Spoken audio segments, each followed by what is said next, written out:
An exasperated father asked his son's high school principal what career his son should consider in the future.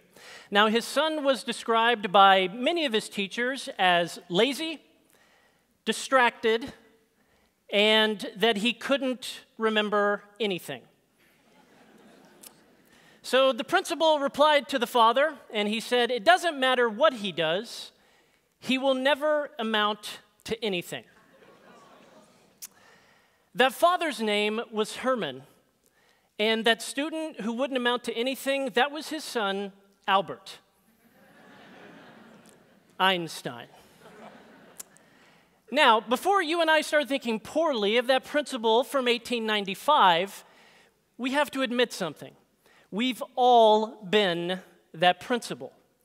We unintentionally overlook a kid's raw and unrefined talent because that very talent tends to first bubble to the surface as an annoyance. And as a dad, I'm guilty of this myself 100%. My son will be like, "Hey, Dad, do you want to play Legos?" And I'm like, "Yeah, just a minute." And then he goes and sets a 60-second timer and like stands there staring at me the entire time. I'm glad you find his persistence amusing. I find it annoying. But here's my question. What if a kid's most annoying trait is actually their biggest talent in disguise? And if that is true, how do we not make the same mistake as Einstein's principle and unintentionally overlook genius simply because it first says hello as an annoyance? Well, over the last 40 years, the Gallup Research Organization has conducted more than 2 million interviews with successful people. And an interesting commonality emerged amongst these interviews. They found that successful people identify and refine their talents so that their talents become their strengths. Now, good for those people, but the question is, then how does a kid move from annoying trait to talent to strength to success? Well, I'm going to argue it's because that kid has at least one caring adult in their life who does the following, who redirects the annoyance and cultivates the talent. Lonnie's mother was excellent at this. Lonnie was meddlesome and mischievous, always getting into things. As a kid, he almost burned down his family's home because he attempted to cook rocket fuel on the stove. As you do. Lonnie's mother, bless her, she didn't lose her cool, as you might think. She had the patience or the wherewithal or the blood alcohol level to see past this. Notice that her son had a scientific curiosity.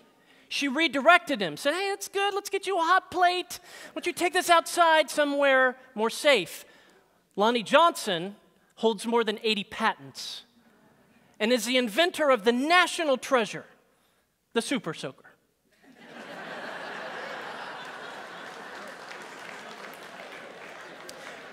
Which is, amazingly, approaching $1 billion in sales. And with Lonnie's cut of those proceeds, he founded his own research firm, which works on inventions related to clean energy. Now, Nancy had a teacher who did this for her. Nancy, as a kid, was described as loud, opinionated, overzealous. She once hijacked the microphone at a school assembly in order to advertise this new student club that she was starting. A student club which sought to convince world leaders to participate in nuclear disarmament. Not surprisingly, no random high school kid showed up to that club.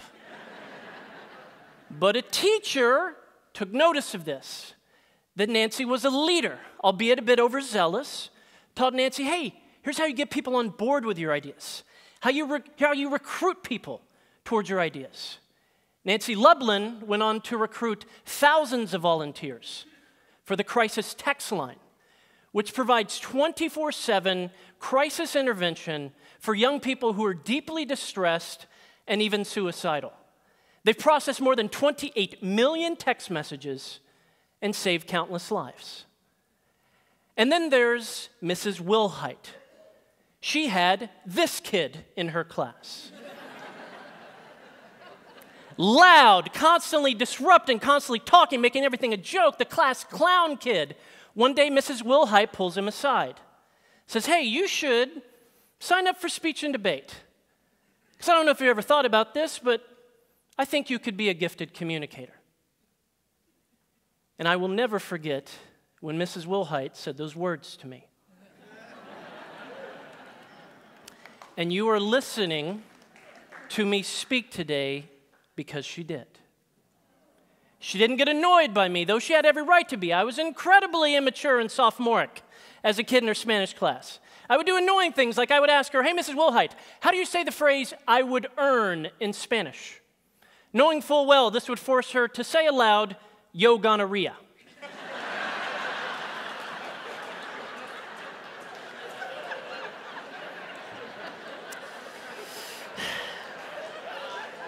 Gracias.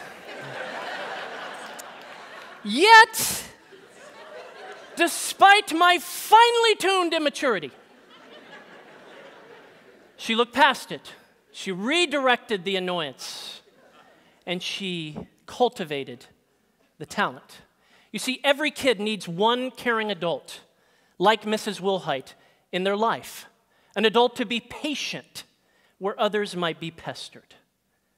So when that kid in your life inevitably annoys you, let's be honest, likely in the next 24 hours, because they're constantly getting into stuff, or they're argumentative, or they're annoying, take a deep breath and consider in that moment that you too might just have your very own genius sitting right in front of you. Thank you very much.